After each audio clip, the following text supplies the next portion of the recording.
Bonjour, ici Francine pour les carnets de Francine. J'ai lu une pensée cette semaine qui disait « L'espoir, c'est souhaiter que quelque chose arrive. La foi, c'est croire que la chose va arriver. Puis le courage, c'est faire en sorte que ça arrive. » C'est certain que, en lisant ça, ça m'a fait penser que oui, j'ai l'espoir de dire puis de réaliser que ça va bien aller. Puis oui, j'ai la foi de croire que ça va arriver. Parce que tout finit par passer, puis il y a toujours une solution.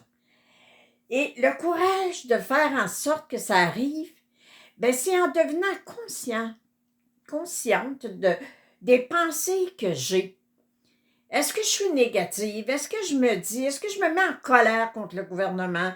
Est-ce que je me mets en colère contre les gens qui décident présentement comment ça doit se passer? Est-ce que je me mets en colère contre ce qui se passe dans les foyers des vieux? Est-ce que je suis toujours dans la colère, dans le déni, puis de dire que, comme certains nous affirment, que c'est un complot? Puis... Alors, moi, je me dis que, j'ai toujours dit, je déclare, je suis divinement protégée. Puis, il n'y a rien qui arrive pour rien. Puis, il va y avoir tellement des beaux cadeaux après. Puis, c'est ça, avoir l'espoir. C'est ça, avoir la foi. C'est ça, avoir le courage. C'est d'oser dire, ce que je vis présentement, c'est dérangeant. Il n'y a pas personne qui aime ça être confiné. Il n'y a pas personne qui aime ça sembler d'avoir perdu sa liberté.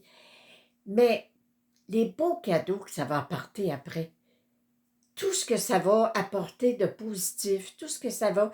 C'est sûr que on entend des gens déjà qui disent ah, oui, là, il y a des changements pour les maisons pour les vieux, puis les personnes âgées, puis tout ça. Mais ça va-tu durer? Ayez donc la foi que ça va durer. Croyez donc en l'espèce humaine. T'sais, plus vous êtes capable de voir la bonté, plus vous êtes capable de voir tous les gestes. Moi, je tiens à féliciter l'émission « Ça va bien aller » qui passe le lundi, mardi, mercredi, jeudi soir. Parce que, comme il dit, Fabien, il nous montre des choses qui sont drôles, il nous montre des gens qui ont de l'invention, des gens qui font du bénévolat, des jeunes qui s'impliquent. Et tout ça, est-ce qu'avant ça, là, on avait des temps d'antenne pour nous montrer des choses positives? Est-ce qu'on avait ce temps-là maintenant qui nous est donné pour dire « Ah, regarde, elle a fait ça. Oh, je félicite les infirmières qui retournent au travail. » Prendre le temps de remercier les camionneurs, prendre le temps de remercier les infirmiers, les infirmières.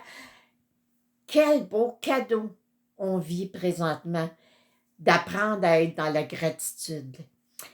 Et en parlant de gratitude, vous savez que la Maison Enfant Soleil, habituellement, ils sont en campagne de financement. Ils vendent des billets, 10 $ le billet. Pour la Maison Enfant Soleil, vous pouvez gagner une maison, une valeur de 500 000 $ ou tout simplement 325 000 en argent. Mais avant ça, moi, j'achetais mon billet quand on allait à l'hôpital ou j'achetais mon billet quand j'allais dans des dépanneurs. Et là, présentement, là, ils sont nulle part. Mais vous pouvez aller en ligne, maisonenfantsoleil.ca. Maisonenfantsoleil.ca. Vous achetez votre billet. Puis comme ils disent, ils sont fermés, ils ne peuvent pas nous envoyer les billets par la poste tout de suite, mais par courriel, ils vont nous confirmer notre numéro puis nos achats. Alors, on continue d'être généreux, on continue d'aider, on continue d'aimer. Alors, ayez l'espoir, la foi puis le courage de discipliner vos pensées parce que vous êtes capable de créer votre vie grâce à vos pensées. Merci à tous ceux et celles qui ont embarqué dans mon nouveau défi de continuer à vendre mes livres, surtout qui sont toujours à 50%. Alors, vous avez des questions, écrivez-moi, demandez-moi-le, puis ça va me faire plaisir de répondre à vos questions. Merci, je vous aime, merci d'être là. Merci encore une fois de partager.